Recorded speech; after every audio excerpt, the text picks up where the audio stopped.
And hello, movie fans, and welcome back to another episode of the Zone TV Movie Entertainment with me, your host Jonathan. Once again, bringing you my thoughts and movie review for the brand new Glen Powell film, How to Make a Killing, starring Glen Powell, Margaret Quilley, probably butchered her last name, apologize, and Jessica Henwick. So, Making a Killing. What the heck is this movie about? Well, it stars Glen Powell as this normal dude who's, let's just say he comes from a family of pretty much wealthy and powerful. But the catch is that he doesn't really know his family. Why? Because when his mother was young, and I think it was like 17, 18 years old, she got pregnant. And this is all in the beginning of the movie, folks. I'm not really spoiling anything. She gets pregnant in the beginning with him, and her family, being rich and powerful and like stupid rich and powerful, banish her to the family dynasty. Literally banishing her and her unborn child off the powers as be, money, wealth, all that gone. So he grows up thinking that, okay, there's got to be a way for me to get into that family and get the inheritance that I deserve. So he grows up, starts kind of slowly sticking to family members and getting involved with them. And then one by one, he starts axing off members of the family who are next in line for the inheritance. You know, we also have Ed Harrison here, who plays the grandfather, who's like the main head household of the entire family fortune.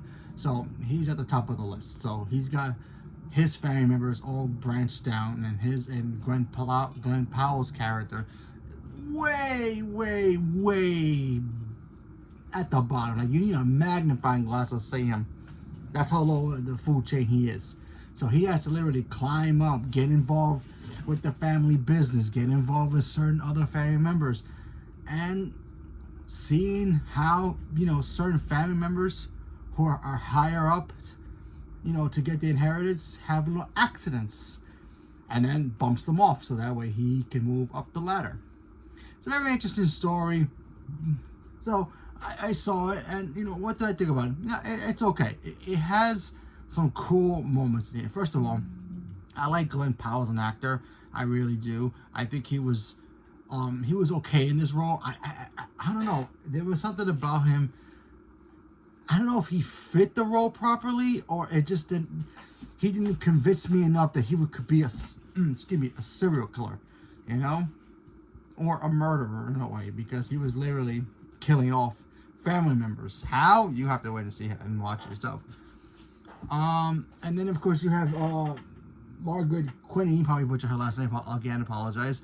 She was his childhood friend. She was rich, successful herself, and she's kind of a spoiled brat in here, in a way. But she's kind of a devious spoiled brat. She wants to get what she wants, and she does anything she can to get her way. And she pretty much just uses him for her own personal gain. How? Why? Where? What? When? You have to watch and see it. And then of course you have Jessica Henwick, who plays his love interest. She's sweet, she's loving, she's a teacher. They hook up, and then they fall for each other.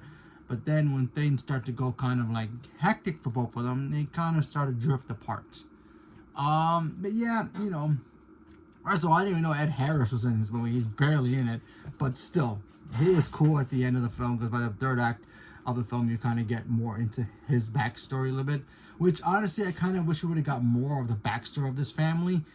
They pretty much just glanced the fact that they have mansions, they have jets, they have properties all over other countries. But who exactly are they? How do they even get their fortune and all that stuff?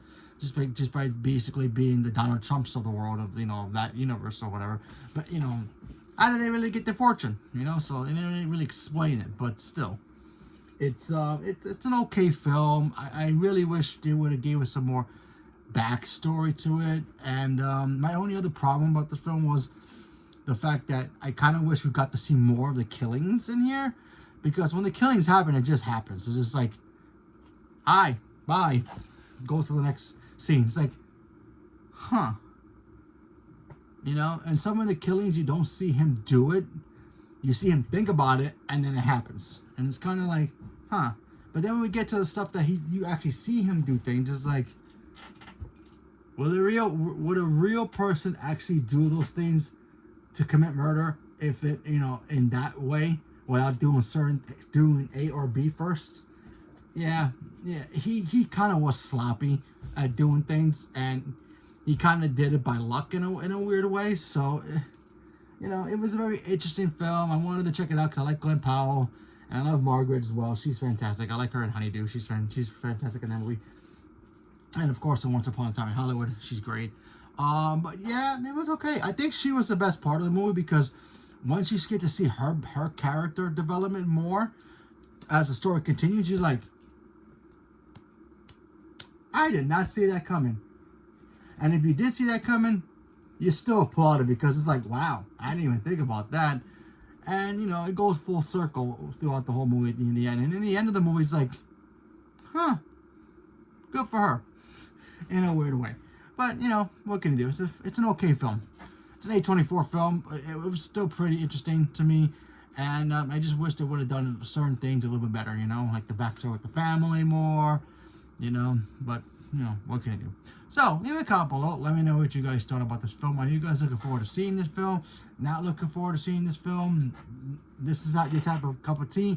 Whatever it is, leave a comment below. Let me know. Stay tuned for more. Thank you very much, and have a good night.